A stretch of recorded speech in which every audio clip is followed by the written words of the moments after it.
Lightning 100 Nashville's independent radio. That one from Melody's Echo Chamber from Unclouded. That's called In the Stars. And Gage Room 87 before that. Kind of an offshoot of Alt J, her song called Rush Me Like a Horse. My name is Casey, hanging out here in the Lightning 100 studio today, but I'm not alone. I have company. I have a friend today. It's Jeremy Ivey. Hello. Hello. How you doing? Doing all right. Yeah, appreciate you finding a little time to come in and hang out with us, man. I like that. Yeah. I know tomorrow at Brown's Diner, right? Mm-hmm. You and Caroline Spence? Caroline Spence and Golden Everything. I think I'm going on last, but I don't know. But yeah, it's okay. 7:30. Okay. Right on. Well, I'll tell you what, I know you just put an album out, and we got a show to talk about, but the most important thing, because you've got a guitar with you, think you might want to play something for us? I just happen to have this guitar. Hey. What do you want to do for us, man? I want to do a song called Stitch in Time. All right. We're hanging out live here with Jeremy Ivey on the Lightning 100 show tomorrow night over at Brown's Diner, and we have them out now called The Shape of Reveal Itself. We'll get into all that. This is the fun part.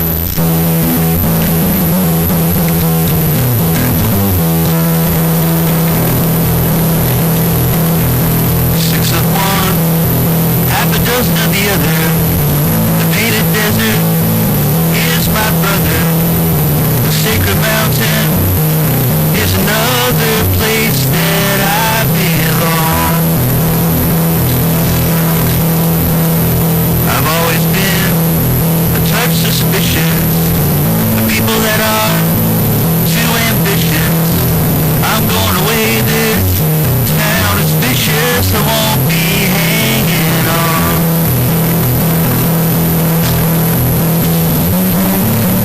Cloud of darkness, I'll lose today, but I don't mind.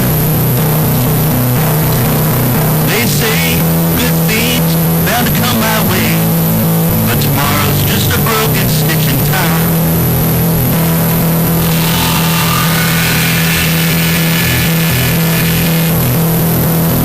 I'll gamble till I lose it all, till the bed's too high and I can't call. Might misplace my wherewithal, but not my steady hand. You can steal my gold, you can slit my throat, take every single line I wrote. You're a snake and a liar, and you think you know what it's like to play my hand.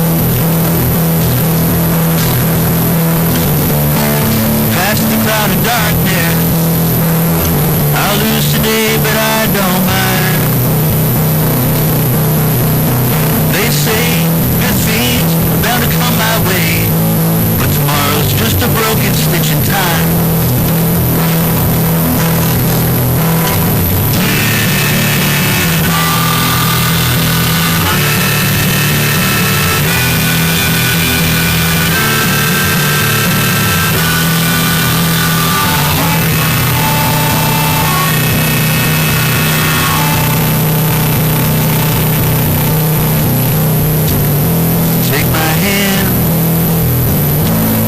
It's over. Life is high, death is sober. I was born an orphan and a rover. I'll be that till I die. My mama was the queen of spades. Daddy was jack of trades. He left before I came of age. They say I've got his eyes. Past the cloud of darkness, I'll lose today, but I don't mind. They say good things are bound to come my way, but tomorrow's just a broken stitch in time.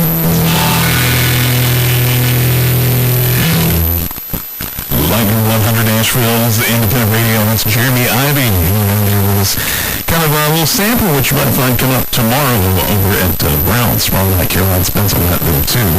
And I do know you just released an album not too long ago, right? The Shape Will Reveal Itself. Yeah. Album number 4, is that right? It is, yeah, number 4. Does it feel like 4 albums? Do you feel like you're 4 albums deep and like it's a thing there? Well, it's weird because the first 3 I did in 3 years, so very fast, and then I just took like about the same amount of time off. Right. Yes and no, yeah. Fair enough. But then that title comes from something that this kind of burned out sound guy said to me and my wife one time years ago in a place called Goat's Head Saloon in Arizona. And he was wrapping up a cable after the show. He was like, no, man, don't do it like that. He's like, its shape will reveal itself, you know? And so I never forgot that. So that kind of like, this album kind of took shape over a bunch of demos I was making at home. So it felt... Well, and you mentioned you put together some demos at home, and I know, at the root of this thing, this was never supposed to be, like, it wasn't intended to be like an actual album. It came about because you were working on you were refurbishing some equipment, weren't you? Yeah, I got a tape machine, a Tascam 388, it's like a reel-to-reel, and I had it for a long time, and I finally got it fixed. It wasn't running for years. Yeah, I was just fooling around, and I think it was probably my wife that just kept being like, these are good, you should put this out. She also was mad at me for not putting anything out for years. She's like, what are you doing? I'm like, I was kind of tail tucked between my legs. So it was like, my label dropped me, and no one cares about, whatever. I still have that problem, but of course, but now I'm on a new label, and I put it out. So. Yeah.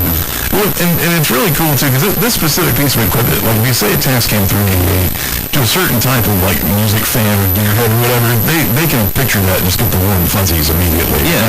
That's with 8 tracks and quarter-inch tape, is that right? Yeah, so a good example of what it can do is, like, Dr. Dog's first couple albums, Mac DeMarco's first couple albums. It's lo-fi in a nice pocket of lo-fi, Yeah. That's cool. It's a very cool thing. And one thing about the group of songs is, I read an interview that you did, and you were kind of talking about this album, like there isn't like a big, narrative, there's no big story arc, it's literally just a collection of really good songs that you think you really hear. Yeah, they come from all over. The songs are, so a good example is the first 2 tracks in the album. The first one's called Edge of Darkness. It was a brand new one I've just written, so that was like a fresh song, The second song on the album is called Don't Sleep on Your Dreams. That's a song I found on an old iPhone that I didn't think worked anymore. I put it back in. It was from 2018, and there was a song on the voice memos that I have no memory of writing, fully done song. And I was like, this is good. Why did I throw this away? Man, this guy's pretty good. Who is this? So that explains, it's a patchwork of different time periods. And, that's cool, though.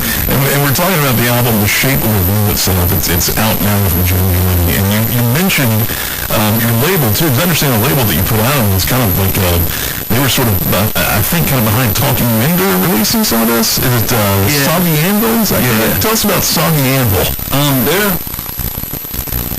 a label ran by an artist and his friend. This artist is Luke Pelletier, and who's out in LA. He's a very kooky, awesome dude. And that would explain the label. It's a very kooky, awesome label. It's great people on it.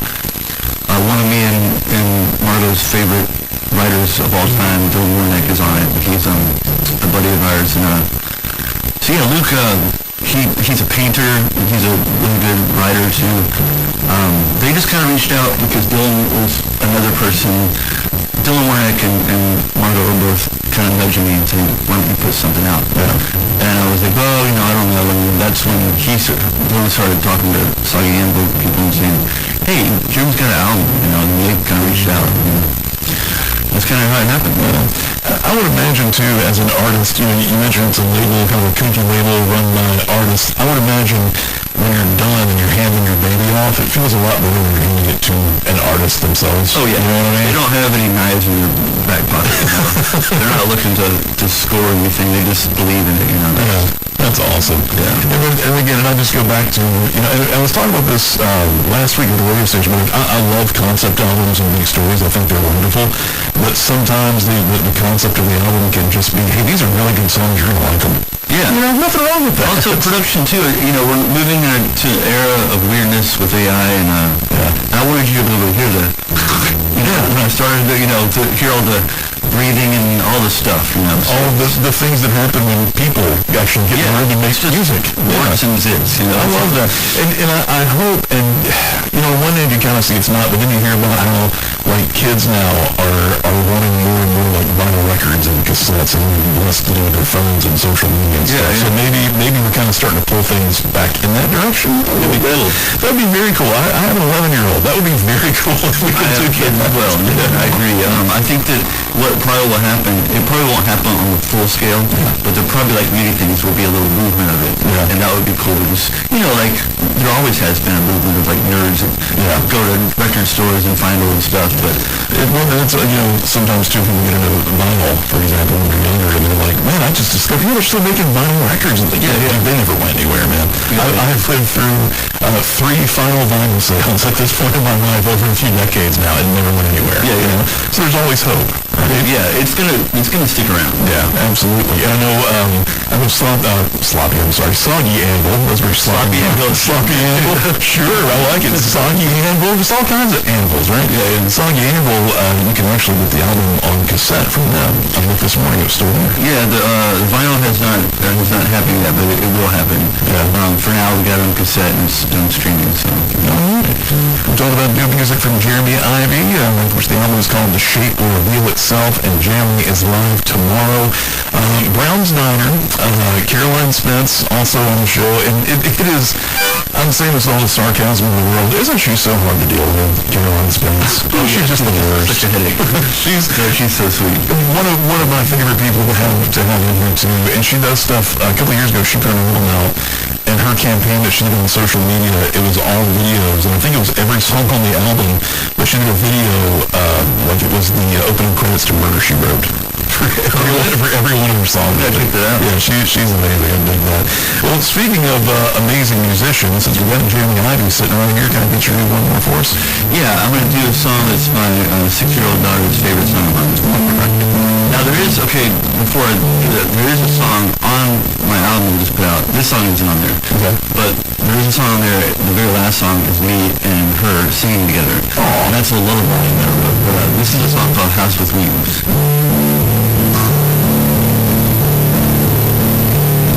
Gonna build me a house with wings. Gonna fly that sucker north. Park on Lake Superior. Fish right on the shore. When the rate collector comes, I won't owe anything. I'll just fly far away in a house with me. Gonna build me another me out of hair and scraps and glue.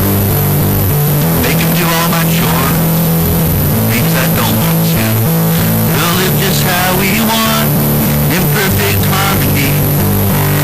Me and the other me in a house with me. Sailing around, whoa, sailing by. I'll be sure to put it in my will for when I die. You see a shooting star tonight. It might just be me and the other me in a house with me.